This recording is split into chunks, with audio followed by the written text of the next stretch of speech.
Hey guys, tonight we are going to talk about Victorian children and why so many of them were expected to behave less like children and more like very small, very quiet adults who happen to be standing much closer to the floor. And if you are watching this late at night, maybe already under a blanket, maybe half listening while your room settles down around you, this may feel strange in a way that is also a little familiar. Because even now, every so often, a child is asked to be unusually mature, to sit still through an adult conversation, to wear something uncomfortable because it looks nice, to stop fidgeting, to say thank you properly, to not be too loud, not be too messy, not ask too many questions, not show too much disappointment, and somehow understand that the room belongs to grown-ups. Most of us have felt some tiny piece of that, even if only during a long family dinner or a formal visit or one of those stiff occasions where everyone seems to care more about manners than air. So get comfortable if you can, lower the brightness a little. Let your shoulders loosen. Let the room become dim and ordinary. And we will drift back into the Victorian household, where childhood could be full of toys and picture books and nursery fires, but also rules, restraint, scratchy fabric, cold bedrooms, careful voices, and the very serious business of becoming respectable before you were really old enough to understand what respectability was. And if you end up enjoying this sort of quiet, strange history, you can subscribe if you want to, but only if it feels like the kind of place you would like to return to when the night is a little too awake. The phrase tiny adults is not perfect because Victorian childhood was not one single thing. A child in a wealthy London townhouse did not live like a child in a crowded industrial district, and a girl with a governess did not live like a boy selling newspapers in the cold morning streets. Some children were indulged. Some were cherished. Some had warm nurses, laughing siblings, pets, gardens, holidays by the sea, and parents who were much softer than the age around them. The past is never tidy enough to fit inside one phrase. But still, there was a strong and very visible idea running through much of Victorian life, especially in respectable middle-class and upper-class homes. Children were not imagined as little free spirits who should be protected from adult formality for as long as possible. They were unfinished adults, small moral projects, future gentlemen and ladies, future wives, husbands, clerks, mothers, household managers, guardians of family reputation, and tiny representatives of whatever the parents hoped the family was becoming. So the child was loved, perhaps deeply, but also shaped, watched, corrected, dressed, measured against a future role that seemed to arrive before childhood had properly had its breakfast. Imagine waking in a Victorian nursery before the house is fully awake. The room is high-ceilinged and slightly cold at the edges, with heavy curtains keeping the grey morning light soft and flat. A small fire may have been lit, or may be waiting to be lit, and the air smells faintly of coal smoke, old wood, washed linen, and the slightly sour warmth of children who have been sleeping under blankets too heavy to kick away easily. There might be a rocking horse in the corner, a doll with a porcelain face, a wooden ark with small-paired animals, a little chair, a battered picture book, and a fireguard standing between the children and the hearth like a small iron fence. It looks cozy from a distance. It may even be cozy, but it is also a room built around supervision. The nursery was often separated from the adult rooms, tucked upstairs or at the back of the house, close enough for control, but far enough that childish noise did not spill into the parlor. It was the child's world, but it was not a free world. It had a nurse, or a nanny, or an older sibling, or a mother appearing at certain hours, and it had a rhythm that belonged to the household more than to the child. You woke when you were told. You washed when you were told. You dressed in layers someone else understood. You ate plain food at nursery hours, said prayers, kept your hands busy, kept your voice controlled, and learned very early that the rest of the house had a different temperature. Below the nursery, the adult rooms waited like a more polished country. The hall, the dining room, the drawing room, the father's study, the mother's sitting room, The spaces where carpets were better, chairs were heavier, voices were lower, and everything seemed to shine with the warning that it was not meant for sticky fingers. For a small child, the Victorian home could feel almost like a map of permission. Here you may play quietly. Here you may sit if invited. Here you may sit if invited. Here you must not touch. Here you must not interrupt. Here you must become impressive for a few minutes and then disappear again. There is a particular loneliness in being loved at a distance, not always neglected, not always unhappy, just placed. The child might be kissed at bedtime, admired in a new outfit, praised for a neat copybook, or brought downstairs after tea to say goodnight to guests. But the emotional center of the house did not always bend around the child in the modern way. The child bent toward the house. And the first lesson was often the body. Victorian clothing for children could be beautiful in paintings and deeply unreasonable on actual small bodies. There were petticoats and drawers, stockings and boots, pinafores and sashes, sailor suits and velvet suits, stiff collars and dark wool, little gloves for visits, hats that needed keeping straight, and hair that had to be brushed into an approved state by someone with a comb and a limited tolerance for complaint. Very young boys and girls might both wear dresses in early childhood, which can look soft to us now, but even those garments were not always loose, forgiving things. They could be layered, starched, tied, buttoned, and managed. Later, boys moved into breeches or suits, and girls into increasingly shaped clothing that taught them, stitch by stitch, how much of respectability lived on the surface. It is hard to be carefree when your clothes are quietly arguing with you. A collar presses under the chin. A button digs into the back. Wool scratches at the wrist. Boots stiffen the foot. Stockings sag or pinch. A sash must not be dragged through breakfast. A white pinafore must remain white, which is a slightly unfair assignment for anyone under the age of 10. And yet clothing was instruction. The outfit said, "You belong to a family that has standards." The boots said, "Do not run too wildly." The gloves said, "Your hands are not entirely your own." The collar said, "Hold your neck properly." The whole small body was being trained into presentation. This was not only vanity. It was social language.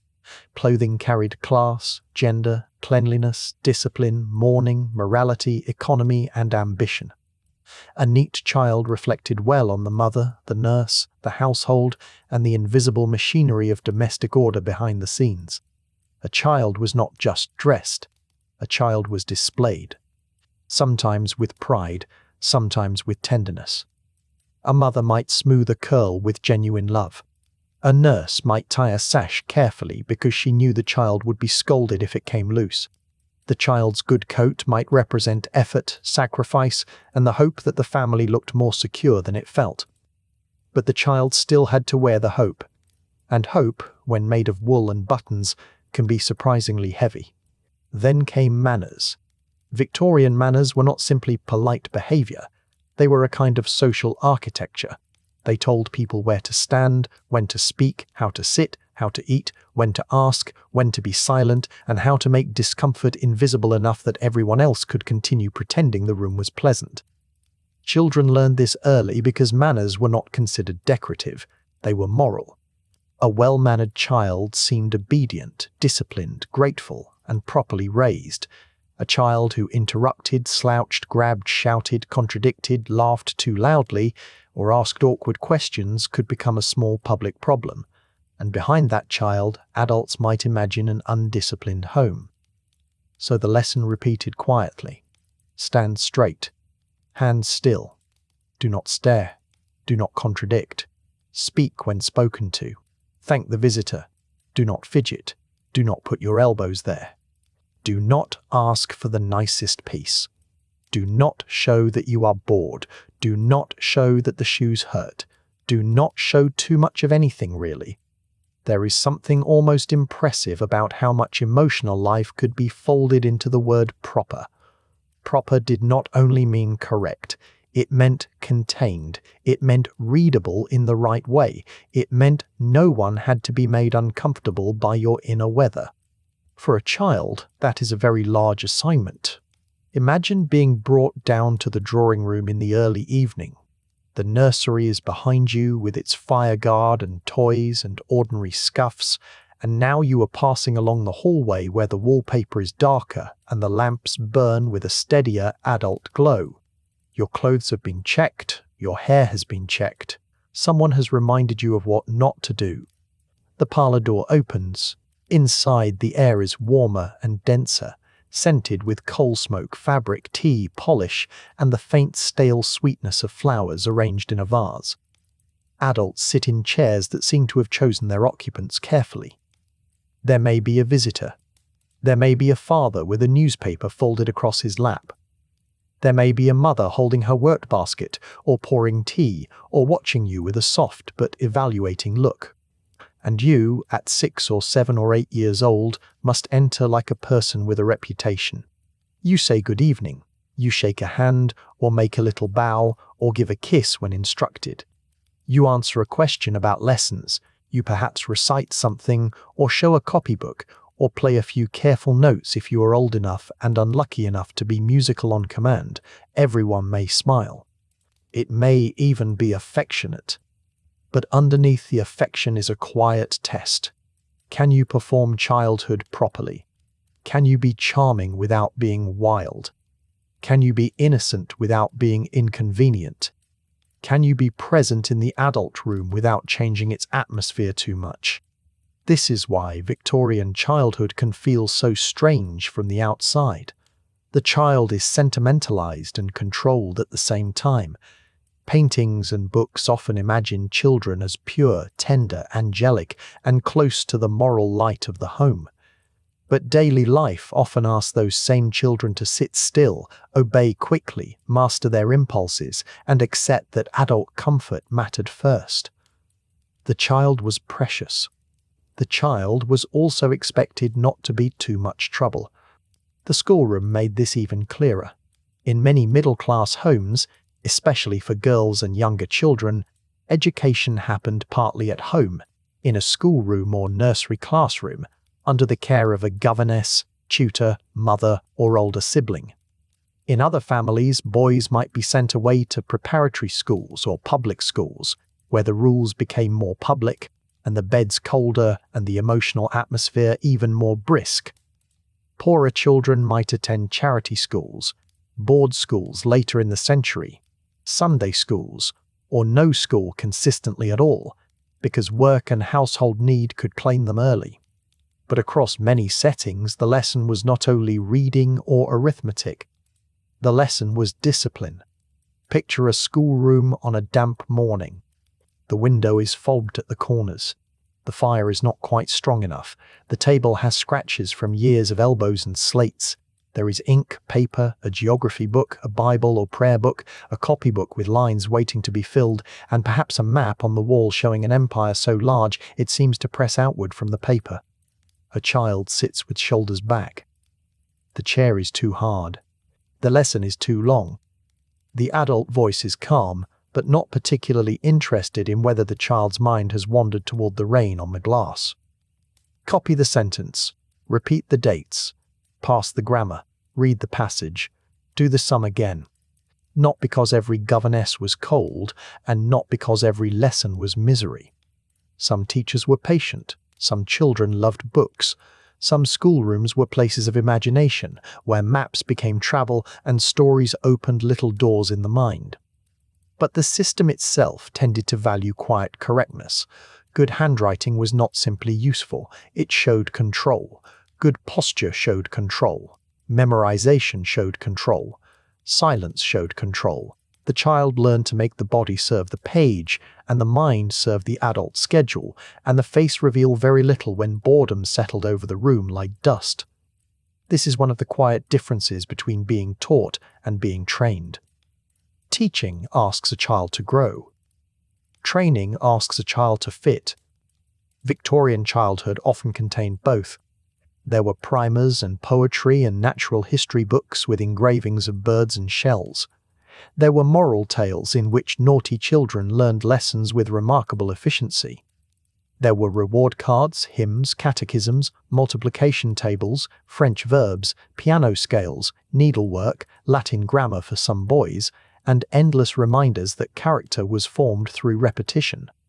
Repetition is very Victorian. The same stitch, the same scale. The same line copied again because the first one was untidy. The same prayer, the same correction, the same small voice learning not to sigh too loudly. Even play could be filtered through improvement. A toy was acceptable if it taught care, domestic skill, soldierly order, mechanical thinking, piety, patience, or some other adult virtue in miniature. A doll could prepare a girl for motherhood. A toy soldier could prepare a boy for discipline. A Noah's Ark could teach scripture through little wooden animals lined up 2 by 2, which is a gentle scene until you remember that even the animals had to be put away properly. Victorian children did play, of course. They ran when they could. They invented games. They climbed things they were not meant to climb. They whispered under blankets, made secret jokes, collected stones, tormented siblings, cherished battered toys, and found little freedoms in corners adults had stopped noticing. Children have always smuggled childhood into the spaces available, but the approved version of play often had a watchful adult shadow near it. Too much noise suggested roughness. Too much dirt suggested neglect. Too much idleness suggested weak character. Too much imagination, if it made a child dreamy or disobedient, could be treated as something to manage. So childhood became a careful negotiation between the child's natural looseness and the household's need for order. You may play, but do not disturb. You may laugh, but not too loudly. You may have toys, but not in the parlor. You may be a child, but preferably a controlled one. And then there was food. The Victorian child at the table learned that eating was not only eating, it was posture, patience, gratitude, restraint, and rank. In some homes, children ate separately in the nursery with plain meals and earlier hours, while the adult dinner unfolded downstairs like a distant ceremony. The nursery table might hold bread and milk, porridge, mutton, potatoes, pudding, or whatever the household considered suitable. The food might be nourishing, bland, repetitive, and served with the expectation that complaining was a poor use of the mouth. In other moments, especially as children grew older, they might be allowed into adult meals where the table became another classroom. Imagine the dining room under gaslight. The curtains are drawn. The silver catches small yellow reflections, chairs scrape softly, a servant moves in and out, or the mother oversees the serving herself in a more modest home. The child sits upright, feet not quite settled, hands under observation, appetite quietly negotiated through rules. Wait. Do not begin first. Do not reach. Do not speak with your mouth full. Do not make faces at what is served. Do not ask for more before others have been considered. Do not leave anything obvious on the plate if thrift is watching. Do not seem greedy. Do not seem ungrateful. A child could be hungry and still required to be graceful about it. There is something very adult about that. Not the hunger exactly, but the instruction to manage the appearance of appetite. To be bodily and yet pretend not to be too bodily. This was especially true for girls, whose training in self-control often arrived through tiny domestic rehearsals. Sit nicely, speak gently, sew neatly, serve tea, be helpful, be modest, be pleasant. Do not romp in a way that makes your dress impossible. Do not develop habits that will look coarse later. Do not take up too much room in a world that is already explaining the shape of your future. Girls were often prepared for domesticity long before adulthood. The doll, the needle, the little chair at the edge of the mother's work, the practice of caring for younger siblings, the soft social lesson of making the room more comfortable for someone else. These things could be tender. A girl might enjoy them. A mother might pass on skills with real affection. But they also narrowed the air. The future came early, wearing a ribbon. Boys were narrowed differently. They were often pushed toward hardness, independence, public success, duty, self-command, and the ability to leave home without making too much visible distress about it. A boy might be told not to cry, not to cling, not to be soft, not to fear the dark, not to mind the cold, not to complain about school, not to show pain too openly, because the world ahead of him was assumed to require a stiff little spine. So boys and girls were both trained away from open feeling, but toward different kinds of silence. The girl's silence should be graceful. The boy's silence should be brave. Neither was supposed to make the adults too uncomfortable. Victorian emotional restraint is easy to exaggerate because the age also produced sentimental poetry, mourning customs, tearful novels, family albums, lockets of hair, and intense private letters. These people were not made of stone. They felt deeply, sometimes almost elaborately. But feeling had rules, it had places, it had acceptable forms. Grief could be ritualized, piety could be spoken, gratitude could be displayed, affection could appear in letters, prayers, bedside visits, and carefully chosen gifts. But a child's ordinary anger, boredom, jealousy, fear, or need for attention often had a much narrower hallway to walk through. This is where the loneliness enters softly. Imagine a child after being corrected. Not dramatically. No great scene. Just a look from an adult, a firm sentence, perhaps a reminder that good children do not answer back. The room continues. The clock ticks. The adult returns to sewing, reading, writing, or managing the house. The child must put the feelings somewhere. Inside the sleeve, behind the eyes, into the tightness of the jaw, into the careful holding still of the hands. The feeling does not vanish because the room has no place for it. It becomes private. And privacy, for a child, can feel very large. In a controlled household, even affection could arrive on schedule. A mother might visit the nursery at a certain hour.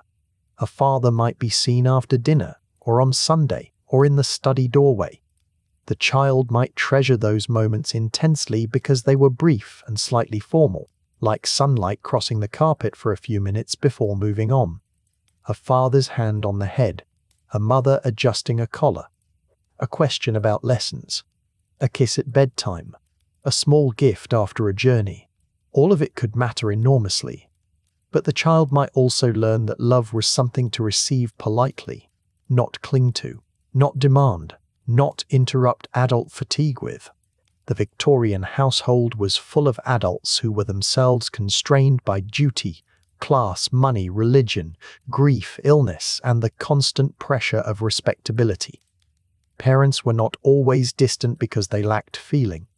Sometimes they were distant because they had been trained that distance was proper. Sometimes because servants handled daily care. Sometimes because fathers worked long hours and mothers managed complicated households. Sometimes because the family believed that too much softness would spoil the child. Spoiling was a serious fear. A child could be spoiled by indulgence, by laziness, by too much praise, by comfort, by disobedience left unchecked, by sweets, by novels, by idleness, by attention, by almost anything pleasant if an adult worried over it long enough. The fear of spoiling turned tenderness into a calculation. How much comfort is good? How much warmth is weakness? How much play is health? How much play is moral drift? How much crying should be answered? How much crying should be ignored until the child learns command of itself? It is a cold little arithmetic. And it could settle over the nursery like winter light. There were also servants in many Victorian households, and they complicate the emotional map of childhood. For children in comfortable homes, daily affection might come less from parents and more from nurses, nannies, maids, cooks, and governesses. These adults dressed them, fed them, soothed them, corrected them, walked them, washed them, and heard the first small complaints of the day. A nurse might be the true center of a child's early life, the person whose footsteps in the hallway meant safety, routine, and known hands. And yet servants occupied an uncertain place. They were intimate, but not equal. Loved, but employed. Present every day, but not permanent. in the way a child might wish. A beloved nurse could be dismissed, grow old, marry, leave service, or be sent away for reasons the child did not understand. A governess might live in the house but belong neither fully upstairs with the family nor downstairs with the servants, carrying her own loneliness into the schoolroom along with the grammar books. So the child learned hierarchy almost by breathing. Who came through which door? Who ate where? Who spoke first? Who could sit? Who stood? Who called whom by a first name? Who must be thanked? Who must be obeyed? The household itself was a lesson in rank, and children were expected to absorb it without making everyone explain too much. This is another way Victorian children were made adult early. They were placed inside a social machine and taught to operate it before they could see its full shape. A little girl might know how to greet a visitor before she understood the household accounts. A boy might know not to cry in front of servants before he understood why pride mattered so much. A child might know that the drawing room was for display, the nursery for containment, the kitchen for work, the study for authority, and the staircase for passing quietly between worlds. The house taught geography and obedience at the same time. Outside the house, the expectations did not loosen as much as we might imagine. A walk in the park could still be a lesson, with the child buttoned into a coat and sent into the pale afternoon beside a nurse or parent, past wet leaves, horse traffic, damp wool, coal smoke, iron railings, and other children trying very hard not to step into mud. The walk was healthy. The walk was respectable. The walk was also supervised. And beyond the railings, Victorian children lived near enormous contrasts. One child might be watched carefully in gloves and boots, while another carried parcels, minded siblings, sold small goods, or helped keep a poorer household alive. Even in comfortable homes, early responsibility could appear in softer forms, with an older sister minding the little ones, a boy expected to become manly before he was ready, and a girl expected to help with sewing, prayers, tea, and the emotional smoothness of the room. Church added another layer. Sunday could be restful in theory and extremely formal in practice. There were clean clothes, brushed hair, hats, gloves, prayer books, pews, hymns, sermons, and the long disciplined art of being still in public while the mind wandered somewhere under the polished wood. The church interior might be beautiful in a dim, heavy way, with coloured light falling through stained glass, stone coolness, wax, damp coats, old hymnals, and adults lowering their voices as if the building itself were listening. A child sits between bodies larger than their own, feet dangling or planted stiffly, hands folded, collar pressing, trying to follow the rise and fall of words that are important, but not always understandable. Religion could comfort children. It could give shape to fear, kindness, duty, bedtime prayers, and the hope that the world was held by something larger than the house. But it could also intensify watchfulness. Goodness was not just social, it was spiritual. The child was not only untidy or rude or lazy. The child might be sinful, selfish, proud, willful, in need of correction for the sake of the soul. That is a heavy thought for a small person in polished shoes. Victorian moral language could make ordinary childishness feel like a serious inner flaw.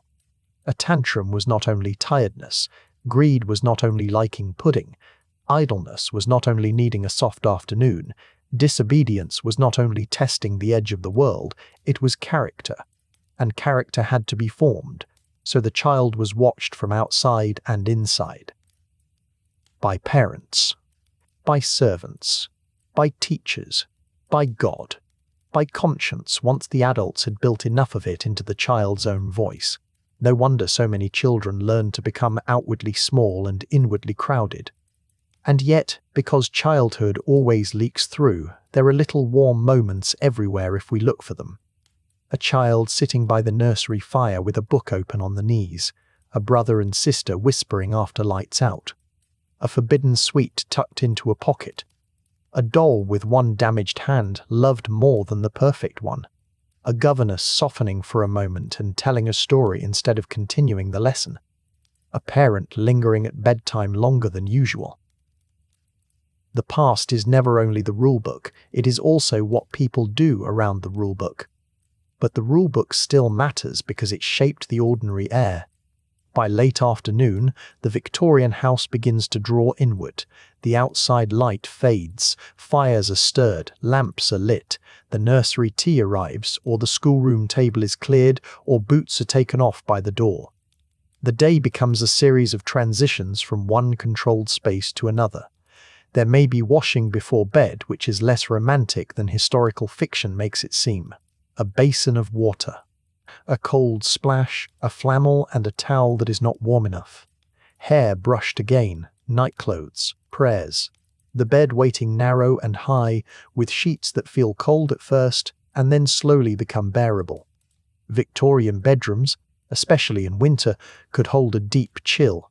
Heavy curtains, dark furniture, a washstand, a small rug beside the bed, perhaps a candle or lamp, perhaps a fire if the household allowed it and the room mattered enough. The air might smell of soap, extinguished flame, linen, dust, and the faint dampness that old houses seem to keep in their bones. For a child, bedtime was not always the soft sanctuary we like to imagine. It could be orderly, it could be lonely. It could be a place where the day's feelings finally rose up because there was nowhere else to put them. In the dark, the child was no longer on display, but the training remained. Do not call out without reason. Do not be foolish. Do not be afraid. Do not make the nurse come back again. Do not trouble mother. Do not trouble father. Sleep, because tomorrow you must begin the same slow work of becoming acceptable. And still, sleep came. It came through the cold sheets and the hallway sounds and the fading ember glow. It came while adults murmured somewhere below, while carriage wheels passed outside, while rain tapped softly at the glass, while the nursery clock marked the hours with a patience no child had asked for. The small body relaxed at last. The collar was gone. The boots were gone. The good posture was no longer required. No one could inspect the sleeping child for manners. For a few hours, childhood returned without permission. That may be the gentlest way to understand Victorian childhood. Not as one grey story of misery, and not as a costume drama full of lace and nursery rhymes, but as a life between affection and control. Between warmth and distance. Between being treasured and being trained. Between the child as a soul to be protected and the child as an adult under construction. The strangeness is not that Victorian parents wanted their children to become good people. Most parents, in most ages, want something like that. The strangeness is how early the adult world arrived.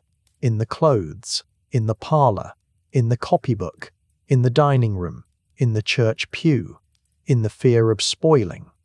In the quiet lesson that feelings were safest when folded neatly and put away. And perhaps that is why the image of the Victorian child stays with us. Not only the child in the photograph, solemn-faced and stiff beside a chair. Not only the child in velvet or white muslin or a sailor suit, but the child behind the image. The one trying not to scratch at the collar, trying not to swing a foot, trying to remember the right answer, trying to be good in a room designed by adults. There is something very small and very human there. As we leave the house tonight, we can let it become quiet again. The drawing room fire lowers. The schoolroom books are closed. The little boots stand by the bed. The nursery toys wait in the dimness. Downstairs, an adult turns a page. Upstairs, a child sleeps at last, no longer a miniature lady, no longer a miniature gentleman, no longer a family reputation in small shoes, but simply a tired child under heavy blankets while the old house settles around them. And for a few soft hours, no one asks them to be grown.